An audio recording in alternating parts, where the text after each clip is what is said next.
Oh la Kétal, donc je vais vous faire une analyse sur le championnat anglais vu que c'est un des rares championnats joués pendant les fêtes.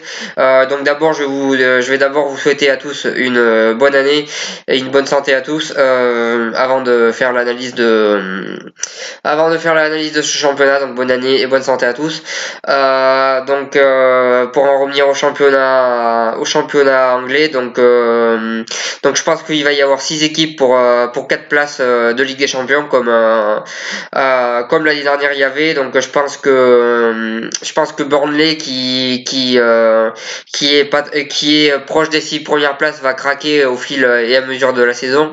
En attendant, je pense qu'il y aura 4 places pour 6. Donc il y a d'abord Manchester City qui domine largement le championnat anglais et qui à l'heure actuelle est largement au-dessus des autres et qui est en train de tout simplement être largement au-dessus des autres et que je pense voir finir premier de ce championnat. Il pratique un très beau football avec Guardiola qui est un entraîneur qui sait faire pratiquer du beau football. Donc pour moi, Manchester City va finir premier du classement du championnat anglais parce qu'ils sont vraiment très impressionnants et qu'à l'heure actuelle, c'est une des meilleures équipes d'Europe et qui joue vraiment très bien. Ensuite, en deuxième, moi je vois Manchester United. Déjà, je pense qu'ils vont recruter énormément à la trêve. Ils ont prévu de recruter pas mal à la trêve, donc je pense qu'il y a déjà Malcolm de Bordeaux. J'ai entendu plusieurs rumeurs, mais je pense qu'il y aura pas mal de recrues à Manchester à la trêve. Ils pratiquent un football très ennuyeux et très défensif, mais je pense que Mourinho va arriver à les faire finir deuxième. Et aussi parce que s'ils se renforcent et ils ont les moyens de se renforcer, je pense que ça va les aider à finir deuxième du championnat. Après, je pense que la première place, il y a trop d'écart à l'heure actuelle avec Manchester City pour l'espérer. Manchester City en plus ne perd pas et enchaîne les victoires. Donc je pense qu'ils finiront deuxième, malgré qu'ils produisent un football très ennuyeux. Je pense qu'ils finiront quand même deuxième. Ensuite en troisième, moi je vois Chelsea qui est pas très régulier, mais qui a des équipes derrière elle qui est encore moins régulier. Ils ont quand même des bons joueurs qui peuvent les emmener à la troisième place, comme Kanté, comme Eden Hazard qui est un très bon joueur, comme Morata en attaque qui met pas mal de buts en ce moment. Donc voilà, ils ont une équipe plutôt intéressante et je pense qu'ils peuvent finir troisième de ce championnat anglais. Et ça sera la meilleure chose qu'ils puissent espérer, je pense, cette saison.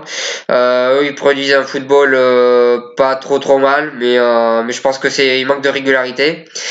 Ensuite, en quatrième, je vois Liverpool. Donc Liverpool, c'est une équipe qui est totalement imprévisible cette saison. Ils sont capables de gagner un match 4-0 comme de perdre un match 5-4. Ils sont très forts offensivement, mais mais en défense, c'est quand même très fébrile. Après, ils ont vraiment une attaque de feu et je pense qu'ils peuvent finir quatrième parce ils ont Firmino, bon Coutinho, on ne sait pas s'il va rester, mais en attendant il est là. Ils ont Mohamed Salah qui met énormément de buts, donc il y a une très bonne attaque. Il y a une très bonne attaque à Liverpool, c'est une des meilleures d'Europe et je pense qu'ils finiront quatrième grâce à cette attaque-là. Même si la défense est moins bonne, je pense qu'ils arriveront à finir quatrième du championnat anglais avec cette équipe-là et qu'ils arriveront donc à se qualifier en Coupe d'Europe vu que cette année les 4 premiers d'Angleterre sont directement qualifiés en Ligue des Champions sans passer quelconque barrage, ils sont automatiquement qualifiés. C'est pareil pour les 4 meilleurs championnats d'Europe, les 4 premiers seront automatiquement qualifiés vu que les règles de la Ligue des Champions a changé et que ça favorise les pays, enfin les championnats, les gros championnats on va dire. Voilà, je pense qu'ils finiront quatrième Liverpool. En cinquième, je vois bien Arsenal je sais pas du tout qu'est-ce qui va se passer au mercato avec Arsenal. Il y a peut-être des joueurs, il y a peut-être Ozil qui va partir, il y a peut-être Sanchez qui va partir. Il y a beaucoup de joueurs sur le départ possible à Arsenal. Ça manque un petit peu de régularité cette année, même s'il y a une bonne attaque avec Lacazette, Sanchez, etc. Mais il manque un petit peu de régularité. Il y a quelque chose de cassé à Arsenal depuis quelques années. Il y a un truc qui est cassé et qui reviendra plus, ou alors qui reviendra mais dans quelques années. Pour l'instant, il y a réellement une cassure à Arsenal. Il y a un truc qui marche pas dans ce collectif depuis pas mal d'années et je sais pas trop ce que c'est, mais ça marche pas trop.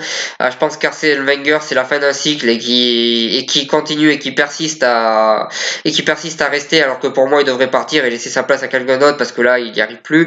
Voilà, moi je vois Arsenal finir cinquième, même si honnêtement moi j'espère qu'Arsenal finira dans les 4 premiers, mais je les vois finir cinquième. Ensuite en sixième je vois Tottenham, Tottenham un petit peu régulier, pareil ils ont une bonne attaque avec Kane qui met pas mal de buts. il y a d'autres joueurs autour de lui, comme Delali qui est pas mal non plus, mais je les vois finir que sixième. Ils ont pas un effectif que je trouve exceptionnel. Ils ont quand même un petit peu de mal en ce moment. Ils ont quand même un petit peu de mal en ce moment dans le championnat anglais. Je les vois finir sixième et un petit peu loin des places européennes. Mais là, je les vois pas finir européens cette année. Après, chaque année, je les vois pas finir en Ligue des Champions et finalement, ils finissent par finir dans les quatre premiers. Mais cette année, moi, je les vois sixième et je les sens un petit peu moins bons que les autres équipes. Donc voilà ce que j'avais à dire sur cette analyse du championnat anglais. Si vous avez aimé, n'hésitez pas à partager, à cliquer j'aime et à en parler autour de vous. Et moi je vous souhaite une bonne continuation.